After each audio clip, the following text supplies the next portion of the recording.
एक दिन शंकर भगवान माता पार्वती से कहते हैं कि मुझे आज चाय पीने का मन कर रहा है। तभी माता पार्वती कहती हैं कि ठीक है प्रभु, मैं अभी मूषक को बुलाती हूँ, आप उसे कह दीजिए कि गणेश पुत्र को बुला लाएं। फिर मूषक आते हैं। फिर शंकर भगवान मूषक से कहते हैं कि मूषक जल्दी से गणेश पुत्र को बुला लाओ। इतना सुनते ही जल्दी से मूषक दौड़ते हुए गणेश जी के पास जाते हैं। फिर गणेश जी से मूषक कहते हैं कि प्रभु जल्दी चलिए, शंकर भगवान और माता पार्वती आपको बुलाई है। फिर गणेश भगवान जल्दी से शंकर भगवान और माता पार्वती के पास जाते हैं। फिर शंकर भगवान कहते हैं कि पुत्र गणेश, आज मुझे दूध का चाय पीने का मन कर रहा है। पुत्र गणेश, तुम मेरे लिए दूध का चाय बना के लाओ। इतना सुनते ही गणेश भगवान खुशी से बाल्टी लेकर गाय के पास जाने लगते हैं। फिर गाय के पास जाकर गाय से दूध निकालते हैं। फिर उस दूध से गर्मा गर्म स्वादिष्ट चाय बनाते हैं। फिर चाय बना के जल्दी से शंकर भगवान और माता पार्वती के पास लेकर जाते हैं। फिर शंकर भगवान और माता पार्वती खुशी से चाय पीते हैं। फिर लाइक सब्सक्राइब नहीं किया।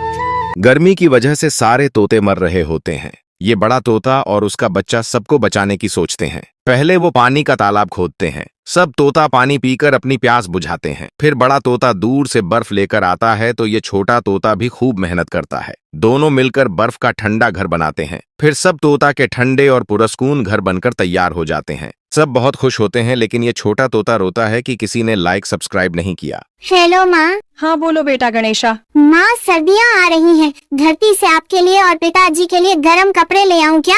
हाँ बेटा ले आना, और मेरे लिए गर्म टोपी भी ले आना, आगे ठंड बहुत पड़ेगा। पिताजी से भी पूछ लो। वो तो खुद देवों के देव बर्फानी है, उन्हें ठंड से भला क्या होगा। हाँ माँ, पिताजी तो ठंड में भी घोर तपस्या करते हैं। चलो मैं गर्म कपड़े लेकर आता हूँ। हाँ जल्दी आ जाओ पुत्र। यदि देवताओं की सबसे शक्तिशाली संतानों की बात की जाए तो उनमें सबसे पहले सूर्य देव की संतानों का नाम आता है। संतान तो सब देवता के थे, लेकिन सूर्य देव के संतानें सबसे ज्यादा शक्तिशाली थे। सूर्य देव की कुल 10 संतानें थीं, जिनमें सभी के पास बहुत ही खास शक्तियां थीं। सर्वप्रथम दानवीर कर्ण, वह सूर्य देव के सबसे पहले संतान थे। कर्ण की शक्तियों का अंदाजा आप सिर्फ इसे लगा सकते हैं कि अर्जुन जैसे वीर योद्धा को भी उसे मारने के लिए उसके शस्त्रहीन होने का इंतजार करना पड़ा था। सूर्य देव के दूसरे संतान हैं शनिदेव। कहते हैं आज तक उनकी दृष्टि से कोई नहीं बच पाया। सूर्य देव के तीसरे संतान हैं यमराज देव। कहा जाता है यमराज और उनकी बहन यमुना पृथ्वी पर जन्म लेने वाले सबसे पहले इंसानों में से एक थे, और सबसे पहले मृत्यु का प्राप्त करने के कारण यमराज मृत्यु के देवता बने। सूर्य देव के चौथी संतान है भद्रा। कहते हैं भद्रा सूर्य देव की पुत्री होने के बाद भी कुटिल स्वभाव की थी, जिसके कारण उन्हें ब्रह्मा जी से श्राप भी मिला। सूर्य देव के पांचवें संतान है मनु। पृथ्वी पर जीवन की शुरुआत मनु ने ही की थी, और आगे जानने के लिए पार्ट 2 जरूर देखें।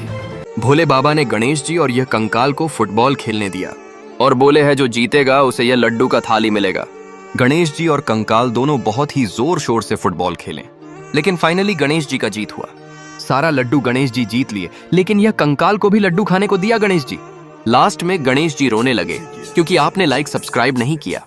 गणेश जी एक दिन खीरे का पौधा लगाते हैं तो उधर राक्षस भी मूली का पौधा लगता है। कुछ समय बाद खीरे का पौधा तैयार हो जाता है तो उधर राक्षस के भी मूली के पौधे तैयार हो जाते हैं। गणेश जी जब खीरे को काटते हैं तब उसमें से सोने के सिक्के निकलते हैं। जब राक्षस मूली को काटता है तब उसमें से ढेर सारे कीड़े निकलते हैं। गणेश जी सोने के सिक्के अपने भक्तों को देने के लिए निकल पड़ते हैं। गणेश जी के लिए एक लाइक सब्सक्राइब। भोले बाबा एक दिन बैंगन का पौधा लगाते हैं तो उधर राक्षस भी फूल गोभी का पौधा लगाता है। कुछ समय बाद बैंगन का पौधा तैयार हो जाता है तो उधर राक्षस के भी फूल गोभी का पौधा तैयार हो जाता है। भोले बाबा जब बैंगन को काटते हैं तब उसमें से ढेर सारे सोने के बिस्किट निकलते हैं। जब राक्षस फूल गोभी को काटता है तब उसमें से ढेर सारे आत्माएं निकलते हैं। भोले बाबा सोने के बिस्किट को अपने भक्तों को देने के लिए निकल पड़ते हैं। भोले बाबा के लिए एक लाइक और सब्सक्राइब।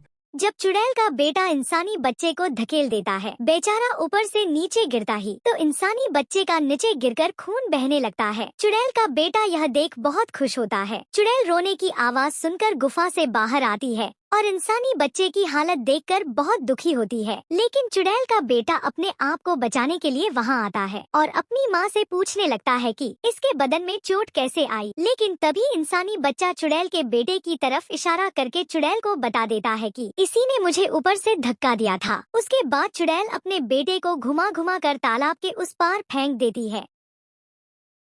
जी जी ओ